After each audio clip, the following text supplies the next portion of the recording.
longan seeds. Ito po, ayan po siya. Yung kiwi po na kapag pabuhay po tayo, try po natin dito sa longan seeds kung tutubo ba siya.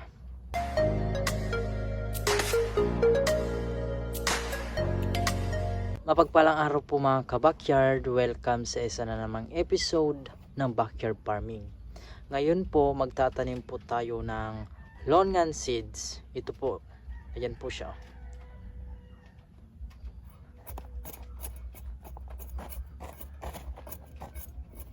Ito pong lupa is garden soil and may chicken manure po siya.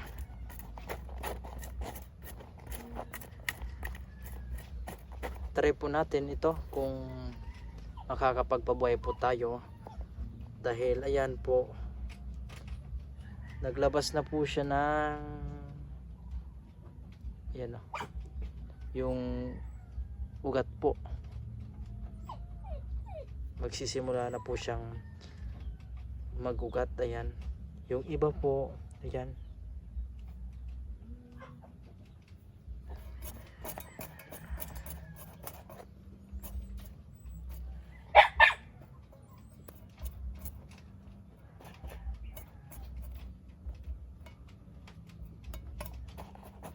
Tsaka para madali pong tumubo, papanatili po natin yung moisture ng lupa para madali po siyang tumubo.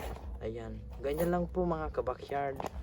So update ko po kayo mga ilang weeks or buwan kung tutubo ba siya. So ayan, wag po natin ibilad or basan po natin ma-direct sa sunlight para po mapanatili po natin yung moisture ng lupa. Ito po kasi mga ka-backyard ay wala pa po akong nakikita dito sa lugar namin ng longan tree. Yung kiwi po na kapag pabuhay po tayo, try po natin dito sa longan seeds kung tutubo ba siya. Ayan o, gaya lang po. Yung kiwi po na tinanim natin is rare vine trees, dahil bibihira lang po mga ka-backyard ang nag-aalaga o nagtatanim ng kiwi. So dito po nakapagpabuhay na po tayo ng kiwi, orange at grapes. So dito sa longan seeds, try po natin kung makakapagpabuhay po tayo. Ayan o. Every time nakakain po tayo ng mga prutas, yung mga buto po, wag po nating hahayaang itapon kung saan saan.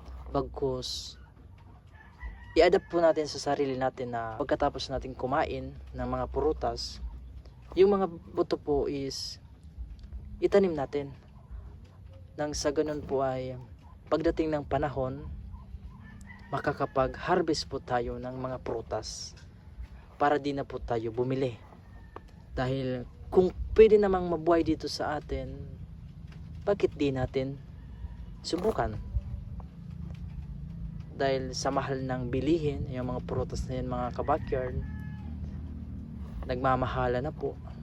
Ikaw na lang po ang di minahal, ay aray ko. So ayan, tatanim tayo, tatanim at tatanim para makapag-produce ng makakain, para hindi na tayo bumili. Higit sa lahat mga ka-backyard ay quality ang ating kinakain, gawa ng tayo mismo ang nag-aalaga, tayo mismo ang nagpapabuhay, tayo mismo ang nagpapabunga. Didiligan na po natin mga ka-backyard. Ganyan po.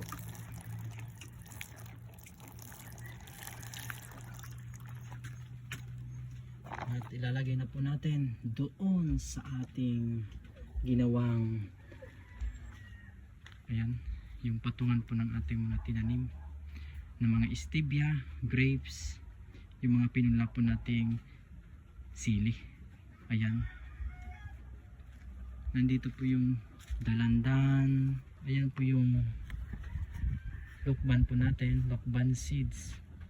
Ito po ang gagawin nating rootstock ng kalamansi dahil mag-grab po tayo. Ayan, yung mga stevia natin, ayan, yung grapes, ayan, at nandito po yung dalawa. Ang purpose po niyan na patungan ng ating mga tinanim, yung mga halaman,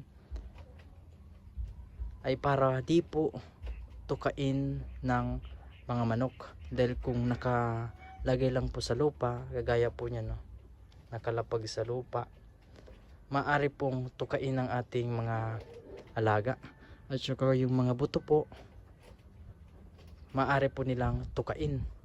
Mas maganda po gawa natin ng patungan o yung pagpapatungan po para po makaiwas po sa posibleng maidulot ng mga alaga nating manok. Diyan po mga kabakyard, sa ginawa po nating patungan ng ating mga halaman, diyan po 2 to 3 hours po naiinitan. So okay na po yon para sa ating halaman at sa ating mga seeds. Kung direct po na nasisikatan po ng araw, makakasama po yun sa ating mga tanim, lalo na po yung mga bagong tanim natin. So maaari pong ma-dehydrate at yun, malanta po ang ating mga halaman. So dyan po 2 to 3 hours po naiinitan. So maganda na po yun sa ating halaman. At masama naman po sa ating halaman yung hindi po mainitan, gawa ng kailangan din po nila ng init para po mag-grow ang ating mga halaman.